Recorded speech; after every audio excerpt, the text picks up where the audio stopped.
To this explainer. Today, we're going to challenge some pretty deeply held preconceived notions about a very modern habit.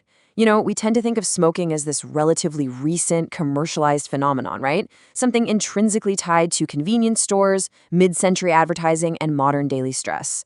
But what if I told you the true story of this behavior is actually a gripping tale of evolutionary survival? Today, we are exploring the absolutely surprising ancient history of human beings, smoke, and fire. So get ready to completely rethink our relationship with inhaling smoke. So I want you to mentally travel back in time with me for just a second. We literally need to leave the modern era completely behind us to find the absolute first intentional or even unintentional human smoker. Picture the prehistoric world. It's vast, untamed, and often brutally, brutally cold. At what point in our long, incredibly complex evolutionary history did a human ancestor first draw smoke into their lungs? When did that incredibly specific sensory experience first enter the human story? The answer? 400,000 years ago. Yes, you heard that right. Archaeological evidence points us directly to prehistoric hearth sites dating back 400,000 years, providing the absolute oldest clues of human smoke inhalation. To put that into perspective, long before agriculture, long before civilization as we know it even existed, our ancient ancestors were already breathing in the byproducts of combustion. It really wasn't a choice back then. It was just a harsh environmental reality of their day-to-day existence. Okay, let's dive into this. First, we'll look at the oldest evidence of smoke. Then, survival and prehistoric hearths. Third, psychoactive plants and early rituals. And finally, the shift to recreational tobacco. Section 1. The oldest evidence of smoke. Finding the first fire. I really want to place you at the literal dawn of controlled fire. It was a moment that forever altered the trajectory of the entire human species. Those 400,000-year-old hearths we just talked about, they represent our oldest archaeological clues. Now, think about what this means on a purely practical level. When early humans finally managed to domesticate fire, they couldn't exactly flip a switch and turn on an exhaust fan above the stove. They were huddled together in tight caves, makeshift shelters, and cramped encampments. By simply existing near these ancient life-saving fires, early ancestors unavoidably breathed in smoke every single day. The very first quote-unquote smokers weren't lighting up a plant for fun. They were literally just trying to stay warm, breathing the dense, wood smoke-filled air of their living spaces. So smoke inhalation actually began as a totally inescapable byproduct of survival. Section 2. Survival and prehistoric hearths. Taming the flame. Now we really need to look at how ancient hunter-gatherers purposely interacted with these early fires. Why on earth were they willing to tolerate all that thick smoke in their lungs? Well, fire, and the smoke that came with it, became the absolute center of human life for a few crucial reasons. First, warmth against those brutal prehistoric elements. Second, cooking food.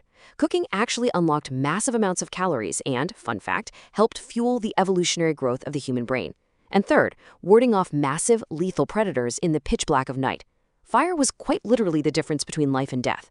And because of that, the sensory experience of smoke, the smell, the taste, the feeling of it in the lungs, became deeply neurologically intertwined with the feeling of safety, having a full stomach, and just staying alive. Our bodies basically learned early on to associate the presence of smoke with survival. And this brilliantly illustrates our timeline.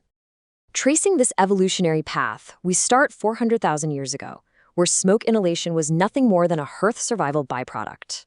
But then, a massive cognitive leap happens when we reach early human culture and intentional plant use.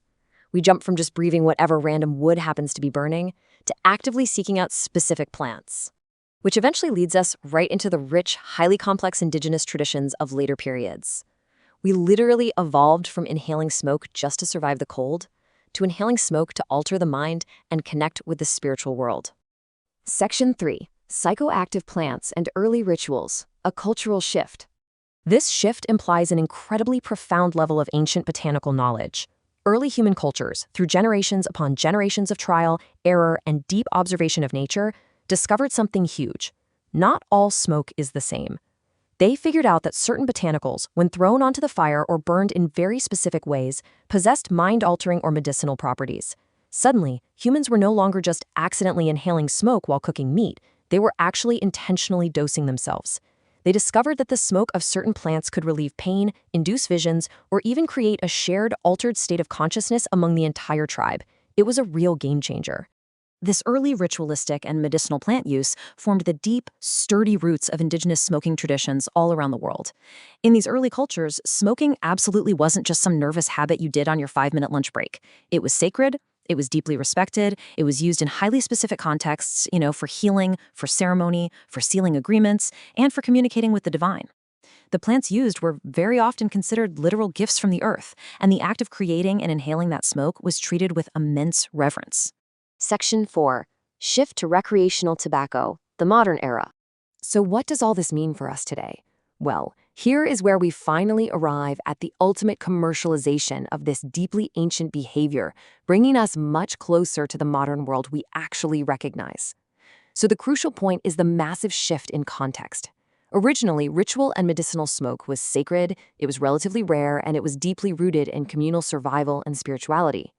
Contrast that right away with modern recreational tobacco, where the entire behavior was completely stripped of its rarity and sacredness and commodified into something habitual, highly frequent, and recreational. We took a 400,000-year-old survival instinct and a sacred ritualistic practice and essentially mass-produced it. It's an absolutely fascinating shift in human behavior, from the profoundly sacred to the everyday mundane. So let's quickly summarize this incredible evolutionary journey across 3 distinct steps. Step 1. It all starts with unintentional inhalation at survival hearts. We needed fire to live, and the smoke was just the price of admission. Step 2 represents that massive cognitive breakthrough, intentional, ritualistic, and medicinal plant use. We actually learned to harness the chemical properties of smoke to heal and to connect. And finally, step 3 is the shift to recreational tobacco, where our ancient biology collides with modern commercialization and habitual use. It is truly amazing how a fundamental, desperate need for physical warmth evolved into one of the most complex, widespread behaviors we see in our global society today. As we wrap up this explainer, I want to leave you with a truly provocative question to ponder long after we finish here. Knowing everything we just uncovered today, what does modern science actually say about our prehistoric relationship with fire right now? Think about it. When you find yourself completely mesmerized by a flickering campfire, or you noticed how the smell of wood smoke instantly triggers this deep feeling of nostalgia or comfort, is that just a personal memory? Or is that literally your 400,000-year-old evolutionary programming firing up in your brain? The history of smoking and smoke inhalation really isn't just about what we burn. It's a mirror reflecting how we learn to survive, how we learn to connect, and how deeply our ancient past is still woven directly into our modern lives. Thank you so much for joining me on this deep dive. Keep questioning, keep learning, and I'll see you in the next explainer.